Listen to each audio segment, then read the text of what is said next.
Welcome back to DNB Sports Zone. Chased down by Beal in the corner for three, gets fouled and hits. Welcome to DC. Walker tied him out. You know where you're at, the USA Cup. You're taking it slightly, I'm taking it slightly. Now how you gon' act, we gon' be right back. Well, we gon' be right here, we gon' be right here. We ain't going nowhere. Welcome to DC.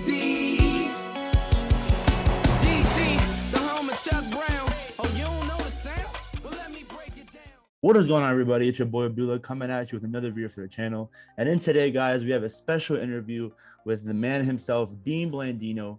Dean, can you please introduce yourself to the few people that don't know who you are?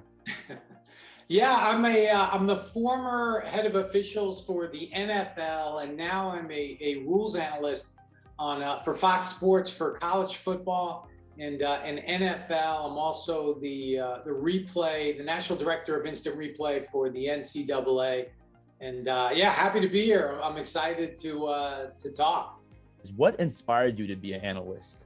Yeah, you know, for me, it's interesting. I always tell people this profession, it really chose me. I didn't choose it. I grew up, I love sports. I played sports my whole life.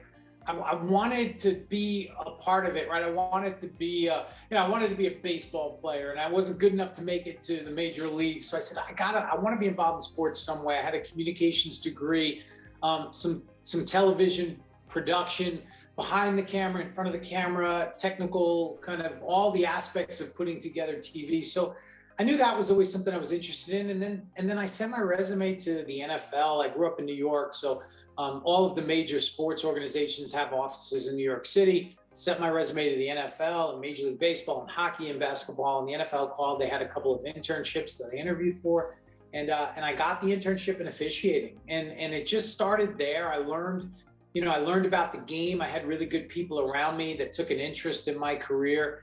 And when instant replay came back to the NFL, this is going back to 1999. I was heavily involved in that. And ultimately, I became head of officials in 2013, and then I had an opportunity with Fox Sports in 2017 where they reached out and they were looking for a rules analyst, and I thought it was the right time, and it was a great opportunity for me. So I love what I do, and I love being able to hopefully help the fans understand some of the rules and just give my insight during the games. And how much preparation goes in for NFL Sunday when it comes to your side of the ball? Yeah, we're watching tape during the week. I'm always studying up. There's rules exams. The NFL officials take rules exams during the week, quizzes and things like that. So I'm always going through the rule book, taking tests, just brushing up on the rules, we put together a video for all of our Fox on-air talent and our production people, the people in the truck, the people that put the show together. And so we'll put a video together from the previous week, anything that had to do with officiating or rules, anything that was unusual, anything we need to clarify. So I'm always looking at plays, putting that video together. And then you're really just ready on game day. You're going through, different scenarios, different things that could come up, brushing up on points of emphasis, anything else that's happening in the NFL. Now focusing on the NFL, what is your thoughts on the new rules on taunting? Yeah, I know a lot of people, this has been something that has been a hot topic right now with taunting. The rule itself hasn't changed. It's just been a point of emphasis this year. And this has happened in the past at my time with the NFL, the competition committee, which is a group of, it's a cross section of ownership, head coaches, general managers, officiating people are involved, and other people from football operations are involved in that process. And they look at the game, the overall health of the game. They look at player safety first and foremost. They look at sportsmanship. They look at the competitive equity. And they felt this year that sportsmanship had started to it was lacking somewhat, and there was a lot of this in-your-face type of stuff directed at your opponent. And they wanted to kind of rein that back in. So that's why we've seen this point of emphasis, and we've seen much, more taunting calls this year, at least through the first 6 weeks, than we had last year. It's still not a lot when you think big picture. It's probably one every 2.5 games, but they're still big penalties, 15-yard penalties. They impact games. But I think this will be something that, we'll start to see it die down a little bit as the season goes on and players get used to it and coaches get used to it. A couple weeks ago, or I think a month prior, I don't know if you heard, but Tom Brady in an interview said that defensive players get penalized for offensive mistakes. And I want your thoughts on that. What do you think about that? Yeah, you know, I did hear that, and I think it's interesting. Obviously, Tom Brady, the greatest of all time, and he's still doing it at what, he's 44, which is pretty incredible.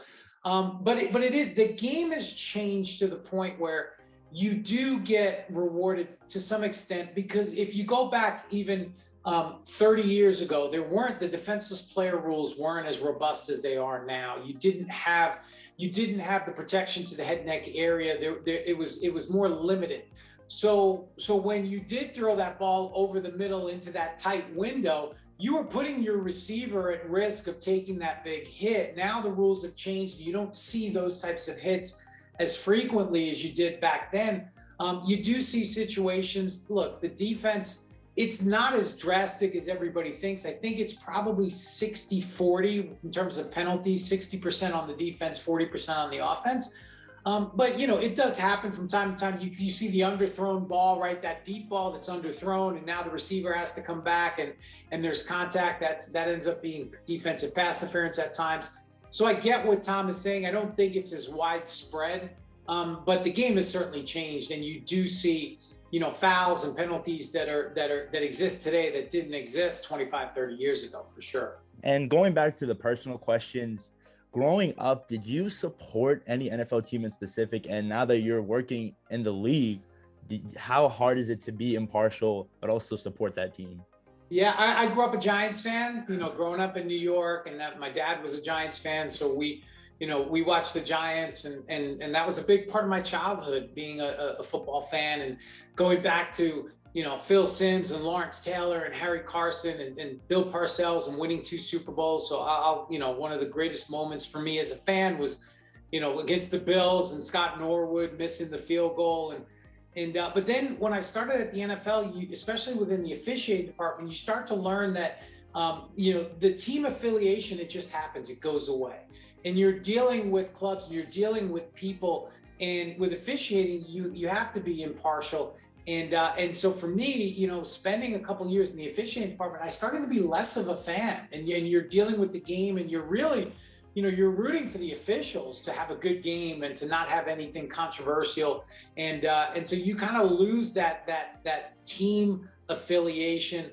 And since I've left the NFL now with Fox Sports, it's not critical that I'm impartial, because I'm not a part of the officiating department. So I find myself a little more invested in what the Giants are doing. But unfortunately, there hasn't been a lot to cheer about lately. So, you know, I think that's part of it too. Got it. And do you have any advice for people out there that are inspired and want to be in the position that you are today?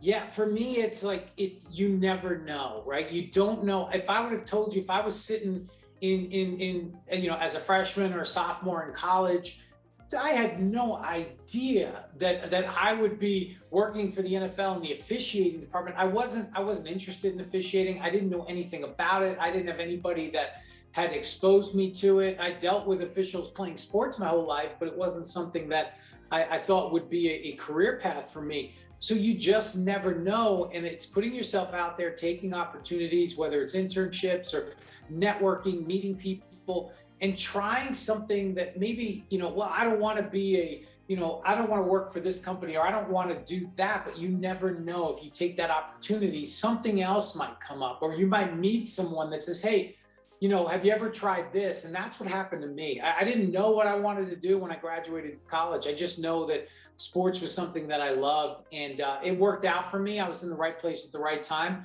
But again, put yourself out there, try different things, network, and don't dismiss opportunities because you don't think that's something you would want to do. You never know what could come out of it. For the last question, that's a pretty controversial question. Do you think Dez caught it? You know, I was just watching now. Dez has a Postmates commercial now where he catches the bag. I will say he did catch the bag in the commercial. He didn't catch that pass in Green Bay. That, according to the rule at the time, And people look, that was a controversial play, and it involves the Cowboys and Packers, two storied franchises, and it's a playoff game, and it's fourth down, and Tony Romo, and but at the time that was the rule, and it really wasn't a tough call. I knew it was going to be controversial either way.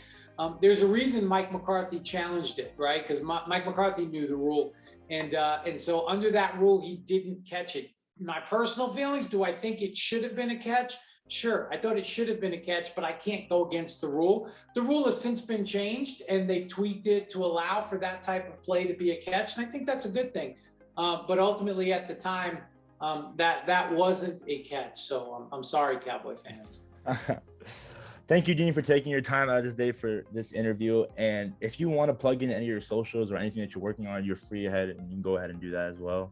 Yeah, you can just follow me on Twitter at Dean Blandino, and I questions. I love interacting with fans, and so if you have questions and stuff about certain games, if I can see that play, I'd love to help out. And you can just follow me on Twitter. Got it.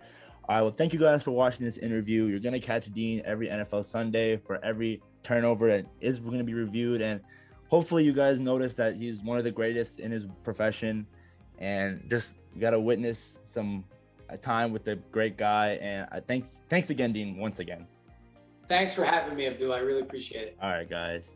Thank you guys for watching, and peace.